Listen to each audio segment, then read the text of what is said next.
What's going on, everybody? Welcome to another episode that we have here on the No Ceilings NBA podcast feed. Another prospect interview.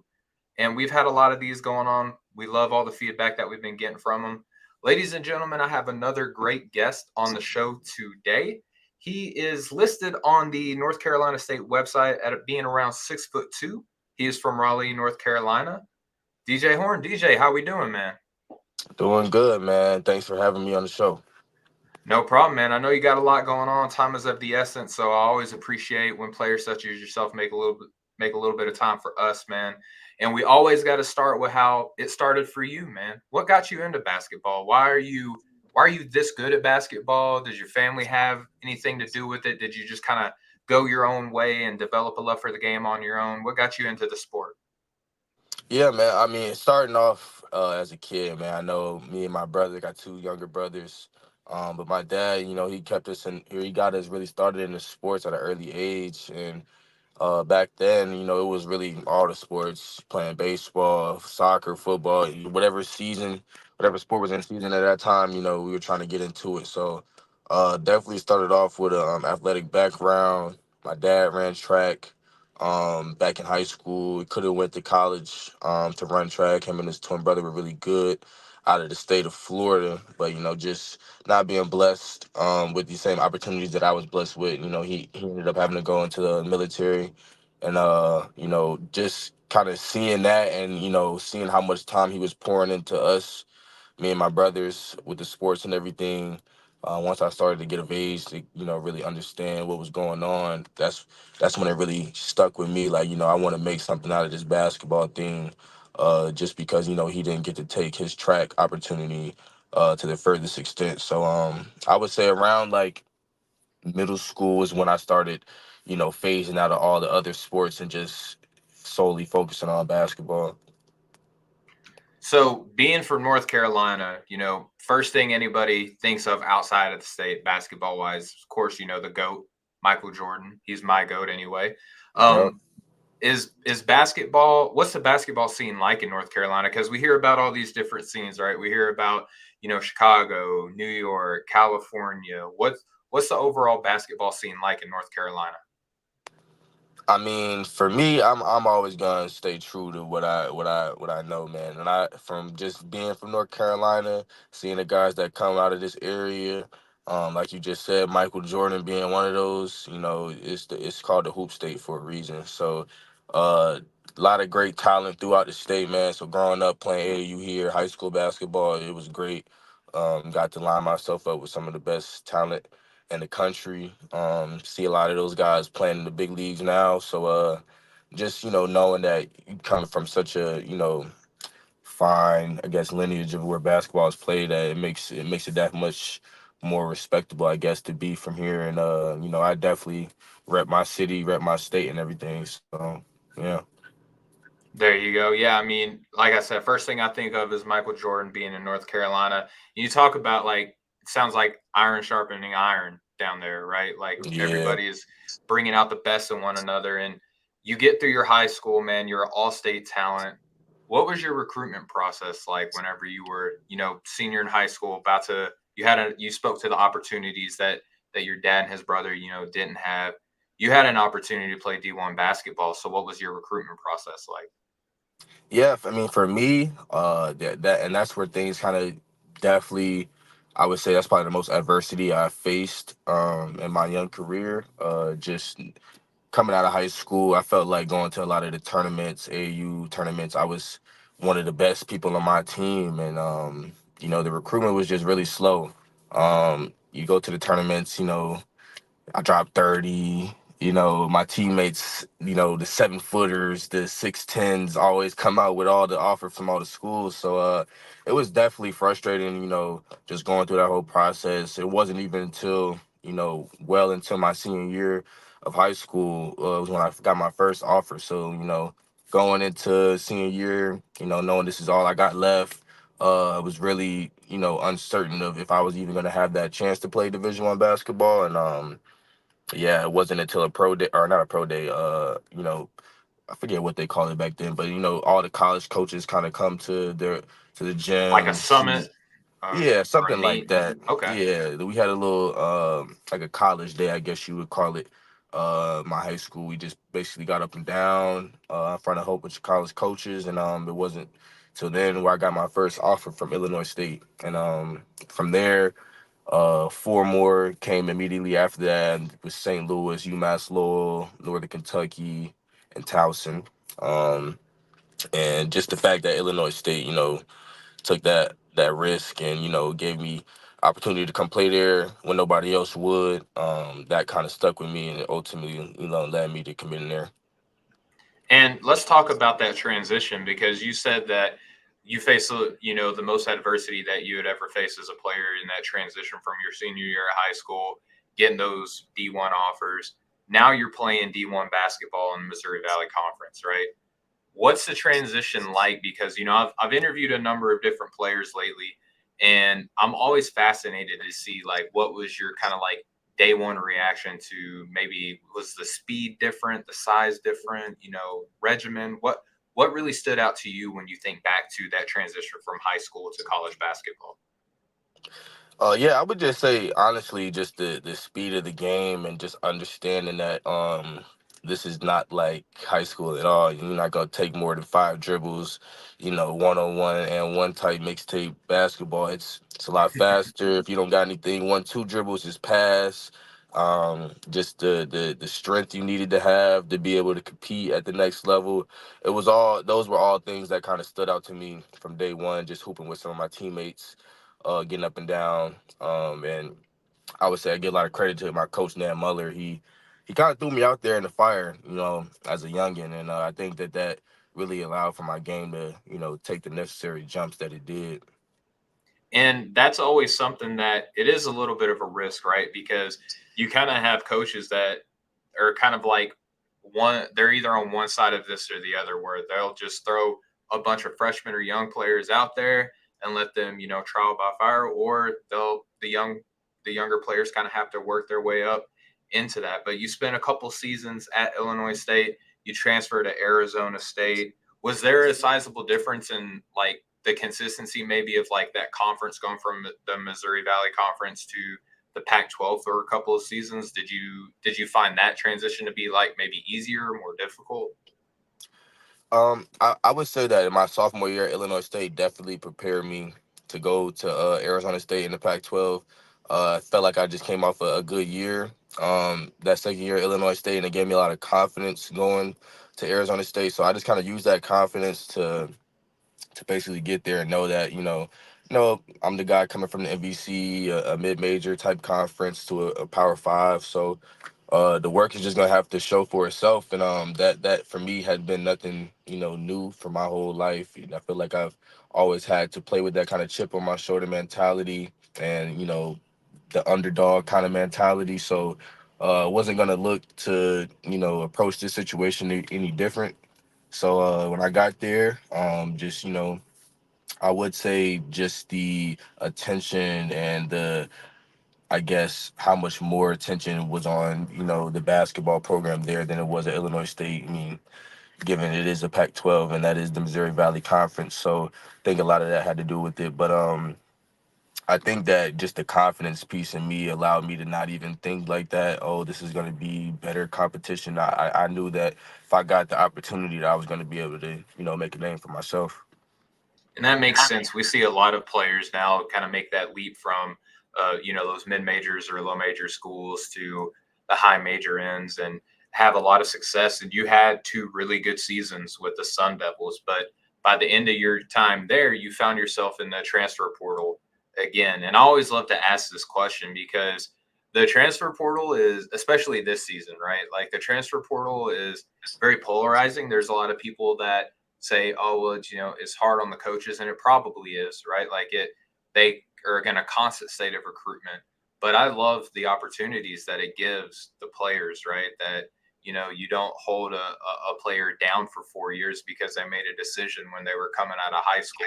I think it gives you guys more opportunities. But what was it like for you as a player? Did you have your phone on your hip the whole time? Did you like have you were you talking with your family a lot about where you wanted to go ultimately? Like, what was your experience with the portal like? Yeah, I mean, both times that I was in the portal, that experience was really crazy. And it for me, it was just kind of like that satisfaction that I didn't get coming out of high school. And so for me, it was like, okay, well now people are respecting my game. People Mhm. understand how good I am and that I can actually play at this level.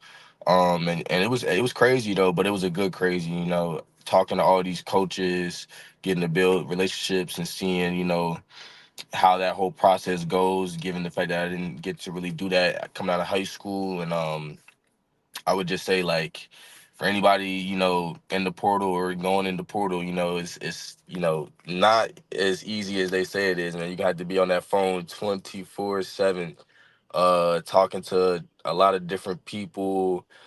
Sometimes you can get, 4 or 5 calls just from the same school, talking from the head coach to the assistants to this person on staff. So a lot of phone calls, I would say, during that time period.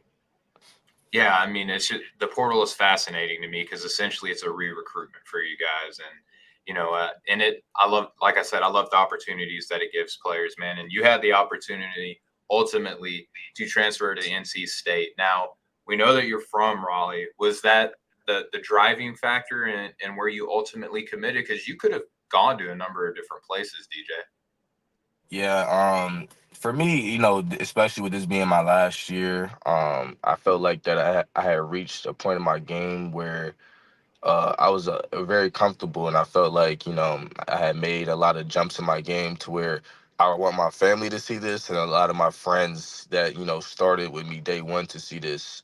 Playing on the West Coast, a 9 o'clock game is almost going on midnight for my boys back at the crib. So, I know the um, feeling. It's rough, man. It's staying yeah, awake. yeah, man. You want to try to stay awake, and it's just like, man, I got stuff to do tomorrow. It's already 1 in the morning, so like, couldn't blame her or anything like that. But knowing that I had the power to change that with my last year and just everything that thinking about it, then the storyline of what it could have been if I go home and we win something. That was a lot of the thoughts that were cycling through my head, and obviously talking with family and everything. Wanted to be closer back home for them, going to be able to get a home cooked meal. Nothing beats that. So I would Mm-mm. say just that overall wanting to be home. I love that, man. And you talked about the storyline that could happen with what could happen if you were to go back home. We'll get to that in a second, but I want to touch on your individual season. I'm sure you're going to hate me just talking about how good of a season you had, DJ. I mean, you had about 17 points per game, 3.5 rebounds per game, over 2 assists, almost a steal and a half. You had shooting splits of 44, 40, and 81. Boiling that down, DJ, you had your strongest season as a college basketball player. What was your mindset coming into the year? I mean, you talked about story, but did you have like personal goals, ambitions, milestones that you wanted to hit? What was your mindset coming into your last year of college ball? I mean, in a nutshell, just like how you said it, I just wanted to have my best year as a collegiate athlete, with it being my last, and to do it at home, that kind of gave me a little added motivation. A lot of hype coming into it. Hometown hero, this, the hometown kids coming back. Let's see if he can lead the pack. This, so a lot of noise, coming in, and I just wanted to be able to live up to that, knowing that I gotta be. This is where I gotta call home for the rest of my life. So definitely want to have so a good rep to go along with that, and just just knowing that this was my last year to get myself as prepared as possible for this next phase, which is trying to be a pro. I knew that this year was going to have to be my best if I wanted to heighten those chances of making it to the next level. Yeah, I love that. I mean, I have flashbacks of when Carmelo Anthony went to the Knicks. After a career in Nuggets, he did that. I'm coming home. Yeah. I love that vibe, man. I love how players will go back to their roots and do well for themselves, man. I mean, you did well for yourself. Obviously, NC State had a pretty interesting season, I would say, right? Like you were the 11th seed in the NCAA tournament after going 26-15. Went on an absolute heater in the ACC tournament. Team's obviously feeling pretty good going into March Madness, man, and you had a heck of a stretch. Very efficient, high octane scorer. What did Coach Keats like? How did he prepare you guys for that moment? Because I mean, obviously you're riding high after a solid ending of the year. Did he try to like recenter you guys coming into that as the 11th seed, or was he like, hey, let's bottle this up and get as much out of this as we can? Yeah, it was very interesting just that whole period of time. Because I mean, for us, we had lost the last four of our regular season games going into the ACC tournament. So, and I was also hurt. I got hurt that last game at Pitt, and going into the ACC tournament, didn't even really know what my status would be like. So I remember Coach Keith all pulling us in for a team meeting before we headed to DC, and I think that's kind of what sparked it all. Honestly, I got to give a lot of credit to Keith because a team losing the last four of the regular season, it could be easy to just go ahead and pack it up. You're not making the tournament. You have to be a miracle, winning the ACC championship to even make that. So, as a player, it's you think realistically, and losing Sure. four of the last games of the season didn't have us, or realistically speaking, wouldn't look too good for our chances of making the postseason, which is March. But we had a team meeting. Keats basically told us, it's 0-0, man. It's a new season. We're a very good team. We've shown that. The 5-1 start to the ACC conference, which is something that hadn't been done here in a long time. Started off really good. We are that same team. We just got to come together and basically, everybody understand their role. And if we could do that, we could play with the best in the country. And I think that everybody really, took heed to that message, and I mean, the rest was history from there, as you guys can see. That was probably the most connected I've ever been with a group of guys throughout my whole college career. And the more we kept winning, the closer we got. And y'all got really close, man. I mean, you said the more you got winning as the 11th seed, Coach Keys and your squad, man, y'all ended up beating Texas Tech, Oakland, Marquette, and Duke. And you end up, Purdue is a very formidable opponent. A lot of people pick them winning the NCAA tournament. You obviously end up, falling to them. Obviously, your goal is to win it all, man. But after having some time to reflect on the season, how do you think that you're going to remember your last year at NC State? Yeah, man, it's crazy, because people ask me all the time, have I ever like been able to just think about it and soak in it, and still, I don't know how much time has passed, but it just seemed like life has been so crazy, preparing for the draft and just working out, going to this. I did the Pitt Invitational right after the season, so things have still been moving very fast paced to me, to where I haven't even really been able to sit down and think about it, but just from being home, going back and clearing out my locker, looking through all the March stuff that we got, like I think it's starting to settle in a little bit more. But you know, just thinking about how long NC State's been here and all the stuff they accomplished, I think I'll definitely go down as one of the greatest guards to do it at State. Just bringing the ACC championship there. And for me, being from Raleigh, it means everything. I have the bragging rights for the rest of my life. That's right. That's right, man. I mean, it's a heck of a run, heck of a season. I know you got a lot going on and you're preparing for a bunch of things.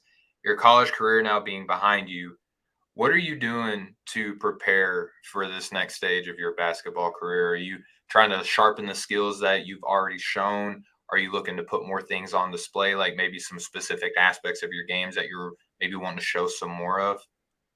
Yeah, man. I would just say, just one, trying to continue to ride the high and all the success that we had late in the season at NC State, and then just having that carry over into this next phase.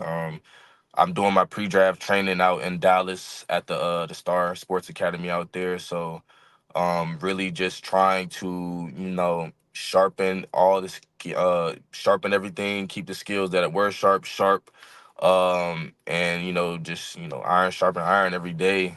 Working out with a lot of good guys, some of the top talent that's getting ready for the draft as well. So just taking it day by day, man. As a basketball player, especially trying to get ready for this next phase that I'm getting ready for. There's really no time off, and I would say that I'm definitely enjoying the grind. All right, man. Well, I want to thank you so much for your time, DJ. I got one more question for you, though. Let's say that NBA team has you at a table. They're sitting across from you. Say, hey, DJ, we're liking what we're seeing. We we're thinking about going. We're thinking about bringing you along. What can we expect from you on a day by day basis? Yeah, I mean, you just expect the dog, man. I don't think that any of this has been given to me. So to be here at this point is a blessing, but just understanding what's got me here, and to not really change anything from that. And I think that if I get my foot in the door, same way I got my foot in the door at Illinois State, um, it'll just take off from there with the opportunity given. So I would say that somebody's gonna get a dog. I mean, you're a dog on the court, man. I don't doubt it at all. And DJ, again, thank you for your time, man. I know you have a lot going on. It means a lot that you're willing to give us a little bit of your precious time. Just be sure to thank your dad for his service from all of us here in No Ceilings, and I'm sure our audience is passing that along as well. And we'll be keeping up with you, man. Do you have a place? Do you have a social that maybe the people who are wanting to follow and see what's going on with you that people might be able to kind of follow along? Yeah, well, first off, but say appreciate you guys having me and everything. It was a pleasure and all of that. And for the fans or anybody who wants to follow the journey, you just follow me on my Instagram. It's literally just my name, so DJ Horne. No underscores, no numbers, and made it real easy for everybody. So yeah, just follow me on there and continue along with the journey. All right, there you go. All right, for everybody listening, thank you so much for your time. Just be sure to like, share, subscribe, rate, and review to all platforms for No Ceilings. Go to No Ceilings on the YouTube channel, subscribe there. And until then, we'll be catching up with y'all later. Don't be a stranger, DJ. All right, we'll be keeping up with you, bro. No, yeah, I got you, man. I got you. All right, y'all have a good one.